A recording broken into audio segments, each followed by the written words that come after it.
ભાઈ આવજો ને 2 મિનિટ. હા બોલો ને. આપણી શેરીમાં છે ને સ્પીડ બ્રેકર નથી. હાંજ પેડે કેટલાય છોકરાઓ રમતા હોય ને આપણે આવારા તત્વોની ક્યાં કમી છે. ઘૂમ કરતા આખી શેરીમાં નીકળતા હોય છે. તો એના માટે સરકારને એક દરખાસ્ત હતી. યોગ્ય લાગે તો સાઈન કરી દો ને આમાં. હાલ્યો સાઈન કરી દીધી, બરોબર છે. છોકરાઓને ભાઈ હુરાવને તું હવે. ભાઈ આવજો ને.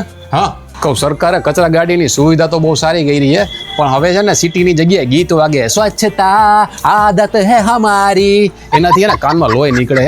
તો એના માટેની એક નાની એવી દરખાસ્ત છે સરકારને કે પાછી સિટી ચાલુ કરો. જો યોગ્ય લાગે સાઈન કરી દેજો. સાચી વાત છે, એ ગીતથી મારા છોકરા ભાઈ ઉઠી જાય છે. લાવો સાઈન કરી દો. ભાઈ આવજો ને. હા કહું આપણી શેરીમાં ડામર રોડ, સ્ટ્રીટ લાઇટ અને આ ખુલ્લી ગટર છે ને એની બંધ કરવાની અપીલ છે. જો તમને ઠીક લાગે તો આમાં સાઈન કરી દેજો ને. અરે આ ખુલ્લી ગટરની વાસના લીધે મારા દીકરાને કોઈ છોકરી નથી દેતું. છોકરીવાળા કે આ ગટરમાં પૈણાવાય, આ ગટરને બંધ કરાવો, ગમે ત્યાં સાઈન કરી દઉં. લાવો